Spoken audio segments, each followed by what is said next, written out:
Urdu learning पीके के प्यारे नाज़रीन कराम, मेरी तरफ से अस्सलामु अलैकुम। मोहतरम नाज़रीन कराम, हम अपनी आज की वीडियो में गुस्ताख हिंदू राजपूत मरने के बाद कैसे जानवर बना, इसका मुकम्मल वाक़या आपके सामने पेश करेंगे। नाज़रीन कराम, हज़रत बोदला बहार जो कि हज़रत सखी लाल शहबाज कलंदर रहमतुल्लाह अलैह के मुरीद ख़ास थे, जब इनको राजा जीत जी ने गिरफ्तार कर लिया तो आपके बुलाने पर हज़रत बोदला बहार सरकार ने सब रुकावटें दूर करते हुए अपने मुर्शिद के पास जा पहुँचे। और जब मुहाफ़िज़ों को दूसरे दिन हज़रत बोदला बहार सरकार को सिंदान में मौजूद ना पाया तो राजा जीर के दरबार में हलचल मच गई। महाराज, आपने देखा मुसलमान सन्यासी कैदी को किस तरह छुड़ा कर ले गया और हमारे आईनी दरवाजे और ताकतों के मुहाफ़िज़ किसी काम ना आए। वज़ीर ने डरते हुए कहा। ये वही वज़ीर था जिसने शेख की खिदमत में कीमती वज़ाइफ लेकर हाजिर हुआ था। अभी वक्त है कि हम संभल जाएं, इस फ़कीर को सताने से बाज रहें। राजा जीर जी ने अपने वज़ीर की बात का कोई जवाब न दिया और इसके ज़हन में एक नया मंसूबा तराशने लगा। जब इस मुसलमान बोदला बहार की करामात का शोर बुलंद हुआ तो महल्ले के लोग तर्के सुकूनियत से किसी और महल्ले में चले गए। लोगों के जाते ही शेख ने हुक्म दिया कि इन मकानों को ढा दो और ज़मीन को हमवार कर दो।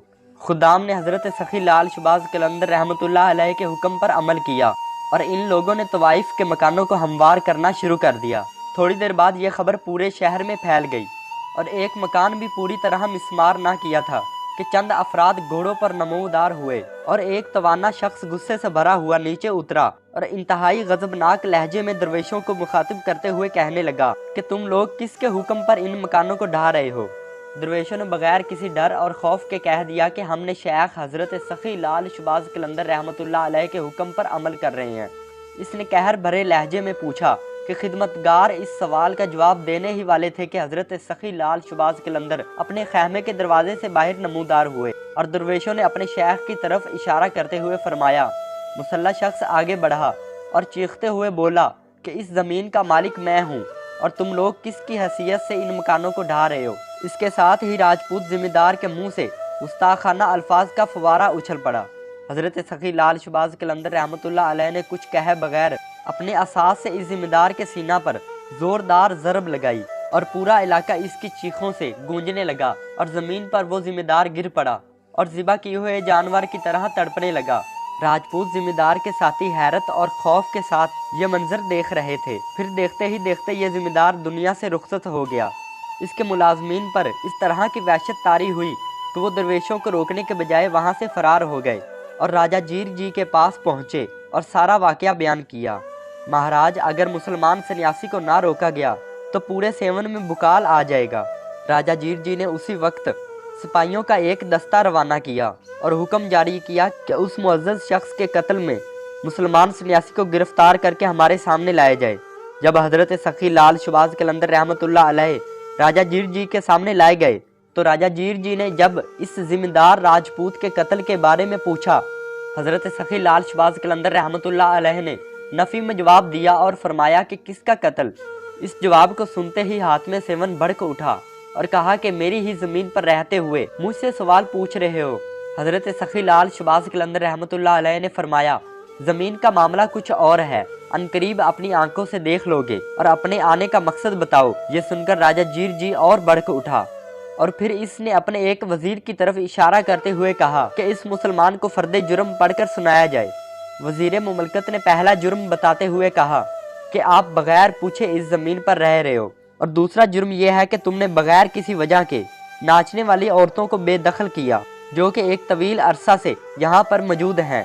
फिर तुमने इन मकानों को ढहाना शुरू कर दिया जो राजपूत ज़िम्मेदार की मलकियत में थी और आखिर में जब इस ज़मीन का मालिक इन सब परेशानियों की वजह से एहतजाज शुरू किया तो आपने इसको कत्ल कर दिया। हज़रत सखी लाल शहबाज कलंदर रहमतुल्लाह अलैह ने अपने खिलाफ इल्ज़ामात को सुना और फिर नहायत ही मुतमिन लहजे में इल्ज़ामात का जवाब देना शुरू किया। हम मुसलमान किसी पर जबर नहीं करते। स्नान बाजारी औरतें यहाँ से खुद गई हैं, इन्हें किसी ने नहीं निकाला। मकानों को मिस्मार इसलिए कर रहे हैं क्योंकि वो नापाक थे और सारी ज़मीन अल्लाह की है, इसलिए इसके हुक्म पर यह काम किया है और हमने किसी हिंदू राजपूत ज़िम्मेदार को कत्ल नहीं किया। हाँ, यहाँ पर एक पागल कुत्ता आया था, हमने बहुत चाहा कि इधर उधर भौंकता हुआ गुजर जाए और हमें कोई नुकसान ना पहुंचाए, मगर जब वो काट खाने के लिए हम पर चपटा और हम पर भौंकना शुरू किया तो हमने इसे बाहुक्म खुदा हलाक कर दिया। और सामने इसकी कब्र है। दरवेश ने एक तरफ इशारा किया कि हमने इस पागल कुत्ते को वहाँ पर दफन किया है। सिपाही कहने लगे, सरदार वो कुत्ता नहीं, हमारा हिंदू राजपूत है। राजा जीर जी दोबारा इस मुसलमान दरवेश की तरफ मुखातिब होते हुए कहा कि ये क्या कह रहे हैं, इनकी नज़र में मरने वाला इनका हिंदू राजपूत होगा। हजरत सखी लाल शहबाज कलंदर रहमतुल्लाह अलैह ने फरमाया, हमने तो एक कुत्ते को ही दफन किया है। इंतहाई नरम लहजे में जवाब दिया। सरदार ने कहा कि कब्र खोदी जाए और इंतहाई गर्म लहजे में कहा कि अगर इस गड्ढे में से सरदार राजपूत की लाश बरामद हो गई तो फिर तुम लोगों की खैर नहीं। इस कत्ल के इल्जाम में एक एक को सूली में लटका दिया जाएगा। ये तो अल्लाह ही बेहतर जानता है किसका क्या हशर होगा। वैसे तुम अपने इत्मीनान के लिए कब्र खोद लो, वहाँ तुम्हारा हिंदू राजपूत है या कोई कुत्ता। मुसलमान दरवेश हजरत सखी लाल शहबाज कलंदर रहमतुल्लाह अलैह के चेहरे पर वही इत्मीनान था। जब कब्र खोली गई तो राजा जीर जी के सिपाही खौफजदा होकर पीछे हट गए। कब्र में राजपूत हिंदू के बजाय एक स्याह कुत्ता दफन था। हाकिम सेवन ने भी ये नाकाबिले यकीन मंजर देखा और वहाँ खड़े सिपाही फरार होना चाहते थे, लेकिन राजा जीर जी की नाराजगी के बाइस वहाँ पर रुक गए और राजा नाकाबिले यकीन शिकस्त खाकर वहाँ से अपने महल वापस लौट गए और हाकिम सेवन ने दोबारा इन मकानों को मिस्मार करना शुरू हो गए। ये वाकया खान आसफ की किताब अल्लाह के वली सफ़ा नंबर 348 से आपके सामने पेश किया गया है। प्यारे दोस्तों, गुस्ताखे औलिया का यही हाल होता है। नाज़रीन किराम, अगर आपको हमारी वीडियो पसंद आई तो वीडियो को लाइक कीजिए और सब्सक्राइब कीजिए हमारे चैनल उर्दू लर्निंग पीके को, और ताकि हम और भी आपके लिए ऐसी मज़ीद वीडियोज़ ला सकें। अपना और अपने दोस्तों का और गिरदो नवा का ख्याल ज़रूर कीजिए। अल्लाह हाफिज़।